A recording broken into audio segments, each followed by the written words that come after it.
What makes The Evil of the Daleks special, and believe me, there's a long list for that, is Simpson's decision to treat his piano music for the story with electronic effects. The nascent electronic music world of 1967 consisted of, at least for the radiophonic workshop, mainly tape effects and oscillators. There would be no music created on synthesizers for Doctor Who until 1971. At this point, I actually owe you a bit of an apology. My focus in the project has been about the music and very little else. So when it came to understanding exactly how electronic music of the 60s was actually created, I ended up making some intelligent but also unintelligent guesses. I'm sure that in earlier episodes, I have spoken of music created on keyboards and synthesizers. Unless we're talking about the organ used in The Chase and other scores, that's not how it worked. I apologize for making the nowadays common mistake of trying to speak authoritatively about something that I know nothing. Perhaps there's a lesson there for all of us.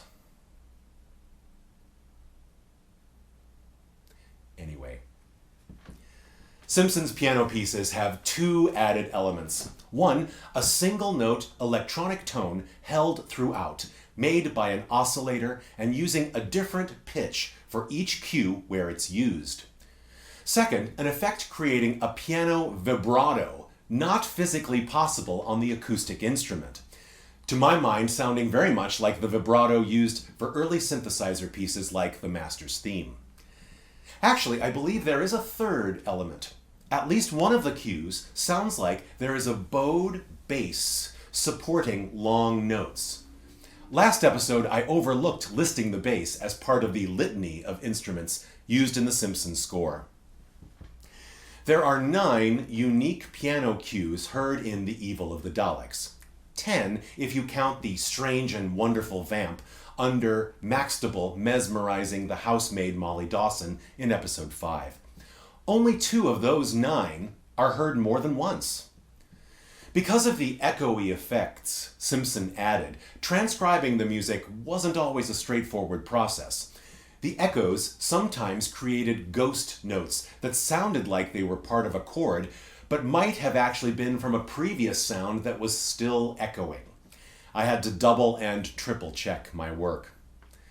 Once the transcription process was done, the next task was to decide upon the order that these cues would be heard to make a satisfying arrangement. There was a fair amount of continuity between some of the cues, so I decided to codify them based on their character to help with organization. Type A cues have, for lack of a better word, a classical character. They seem to channel the style of certain 19th century composers. At least one sounds to me like slightly demented Chopin. Type B cues start dramatically, with powerful chords or glissando, then cascading arpeggios. Type C cues feature darkly moody tremolo chords punctuated by prickly falling 2-note figures. Type D cues are made of stabbing, almost atonal, clustered sounds. As I go through, I'll explain my thought process that led to the placement of each of these cues in my arrangement. 2 other thoughts. The distorted, echoey sound of the piano as recorded means the damper pedal is down most of the piece, and in fact is down more than it might be normally to create this washy effect. Also, unlike the 120 beats per minute music that became common when composing to picture, Simpson's music, written in this period, did not have consistency of tempo, so the performer of this arrangement has to carefully feel the sometimes subtle differences from segment to segment. There's a certain satisfaction in beginning with the earliest cue heard in a story, so in this arrangement, I am satisfied. The Doctor wakes from his drugged sleep in episode 2, finding Jamie and himself in a sunny Victorian sitting room. The music sounds pleasant enough, yet there's something wrong with it. This is the character of the opening strains of the arrangement. The eye-opening chord at the beginning is an arpeggiated A-flat major 7, with a dissonant, yet beautiful, D natural at the bottom.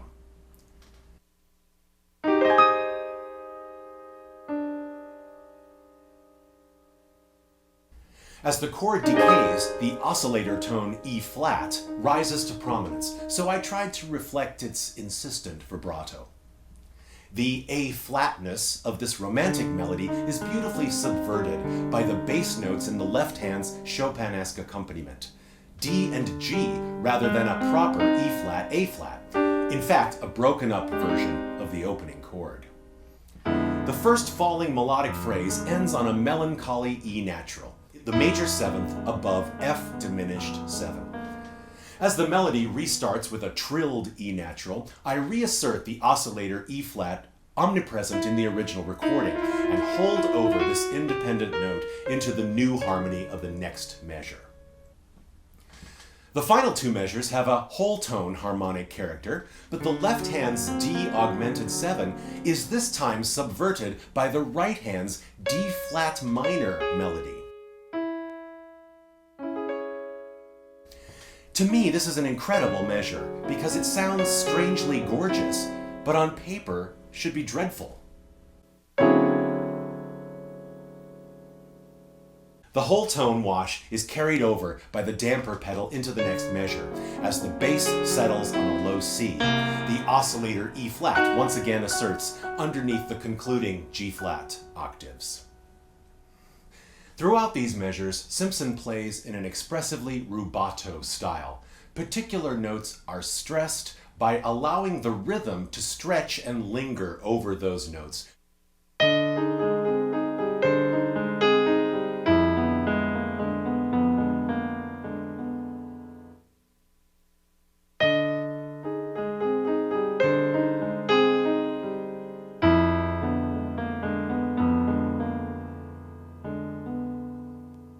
For just an extra moment before going on.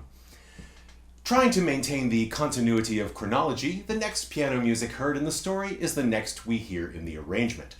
The following music accompanies while the viewer surveys Maxtible's laboratory, complete with steaming beakers and bubbling test tubes. Two frightening C-sharp minor chords start the scene. First is a sort of hybrid, C major melded with C-sharp minor.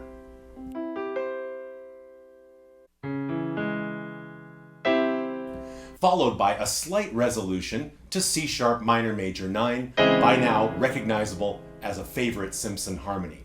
And who would argue? Then a cascading series of arpeggios based on the first harmony. These are rapidly alternated from right hand to left until landing on C-sharp again. After landing, a new icy C-sharp dominant chord, that is major rather than minor, ends the phrase, colored with the flat 9th and the 13th. Think of that harmony as another hybrid, A-sharp major on top of C-sharp dominant. To conclude this cue, the arpeggios and final icy chord repeat. Setting aside chronology for one moment, I skipped over the next cue, back in the sitting room when Molly wakes up Jamie, because it was another of the classical type. I decided that the best opening for my arrangement was to present one of each of my 4 musical types in turn. Thus, next is music heard at the end of that same scene, where the villainous Toby knocks Jamie out and kidnaps him, threatening the Doctor's experiment and therefore all their lives. Putting this cue next also made good musical sense, because the opening chord, roughly C-sharp minor on top of A-sharp major,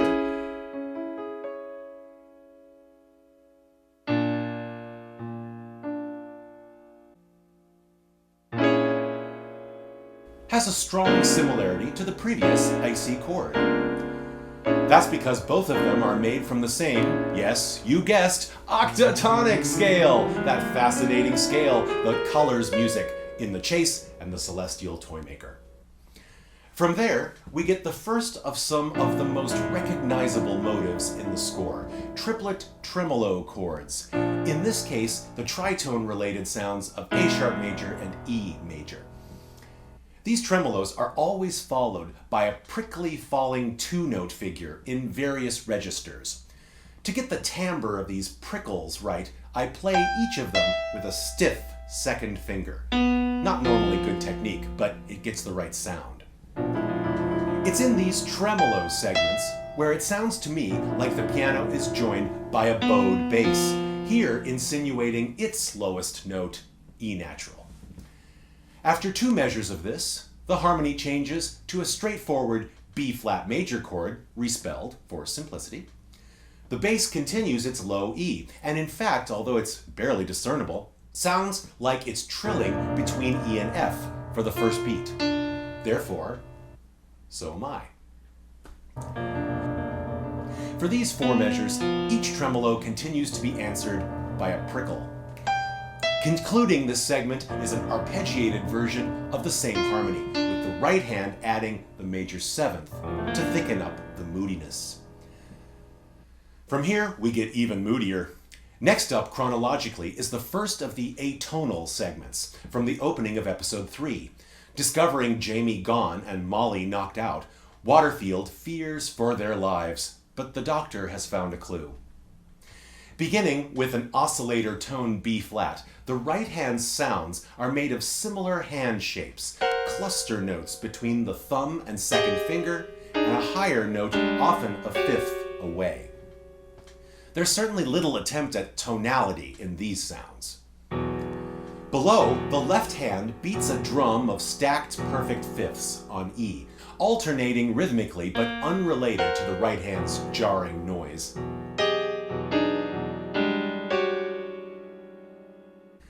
This segment ends ambiguously with a simple half-step trill on G.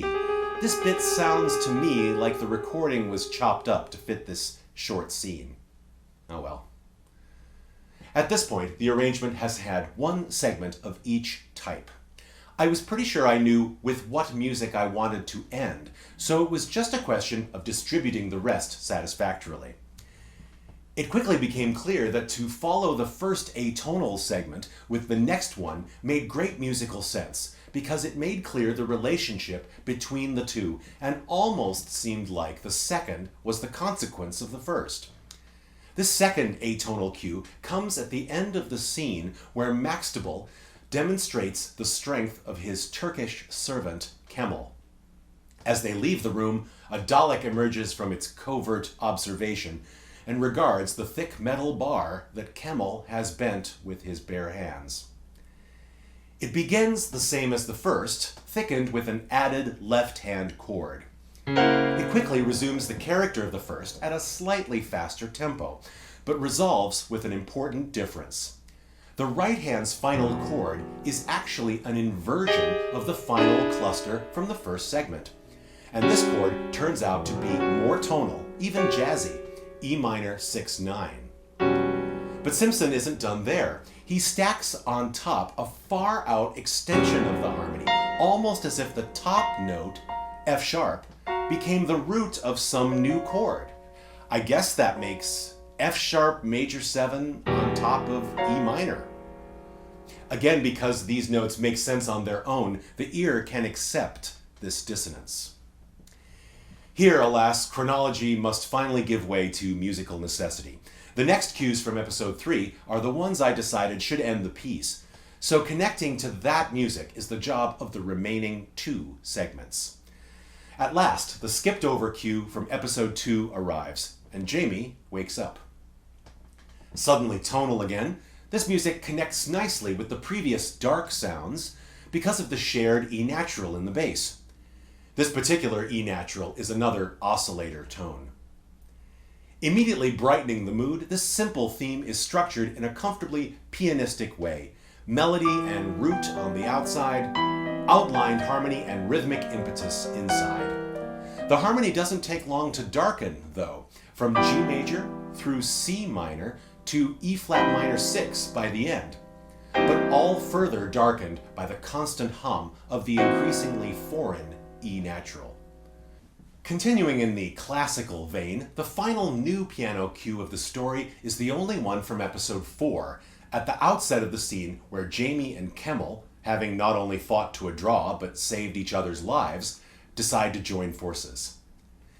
This music is a clear reprise of the opening Chopinesque music, with a different oscillator tone, D natural, and a quicker and more urgent ending.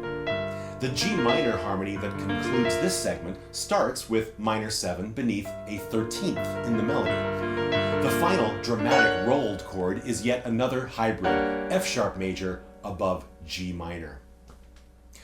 We're about to head in dramatic fashion towards the inexorable conclusion. The final two musical cues from the arrangement, both from episode 3, are the only two to be heard more than once in the story. I briefly considered using them twice in my arrangement, but decided the repetition wasn't necessary. The climactic segment of the arrangement comes from two scenes where the exact same thing happens to different people. First, Maxtible is guiding Kemmel to the south wing of his house, where Kemmel will later fight Jamie, when the first of the obstacles, metal spikes that thud down across a doorway, barely miss the Turk. Later that night, as Jamie begins his quest to save Victoria, instinct saves him from the same trap. Beginning with a thrilling 4.5 octave right key glissando, the shock of the spike's descent is represented in the wonderful chord doubled in both hands. Analysis of this chord is not obvious, but I hear it as a pared down E-flat major on top of D-flat major. Included in the right hand's chord is this segment's oscillator tone, B-flat. 3 of the notes from this chord structure, A-flat, D-flat, G, form the basis of another cascading set of arpeggios. An added D natural in one chord was probably a mistake, but is preserved in the final recording, so I elected dutifully to reproduce it. Also, the final right-hand arpeggio has an added reiteration of the oscillating B-flat. The final 3 notes of these cascades take the harmony in an unexpected direction. A final E natural, the right hand reaching down to play this bass note, alters the harmony in retrospect and prepares us for the most dramatic chord yet to come. On the way to this climax, there is a surprising and thrilling reprise of the atonal motives, the most important difference being the transposition of the left hand's stacked fifths up to a root of C natural. This is an excellent variation, necessary to avoid overusing the E natural. That's because the climax has arrived. Thunderous, fortissimo E natural octaves in the doldrums of the piano, with a tritone-related B-flat dominant 7th above. To conclude this climactic segment, there are 4 spiky thuds with trills in the middle register of the piano, including one final hammer blow of the oscillator B-flat. The concluding musical cue of my arrangement happens twice in the same scene. Following the metal bar bending scene, Maxtible is about to guide Kemmel to the south wing. He lights a candle just before the spike thudding scene. Immediately following that scene, the same music happens again as Kemmel departs and Maxtible blows out the candle. Particularly because these two segments directly follow each other in the story, they were already in my ear as connected music. This last segment, then, is a variation on the tremolo music from episode 2, heard just before the midpoint of the arrangement. This time, the bass is B-flat rather than E, but the tremolo chords start the same. The first prickle is also the same, but the second leads into a change of harmony, G-flat 7, flat 5, while the prickle above adds the flat 9. The final rolled chord with an upper register hammer tap added for good measure might ring a bell for you. I hope it does, because it's a transposition of the E minor chord with far out extended harmony that ended the atonal motives from the middle of the arrangement. The entire structure is exactly transposed from E minor to G minor, though with one added note almost as an afterthought. I was a little late to the party on this one, but I'm so pleased to have transcribed and compiled this unique musical treasure from the mind and from the fingers of Dudley Simpson.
Thanks for tuning in to episode 17, part 2 of the Dudley Simpson is Doctor Who project.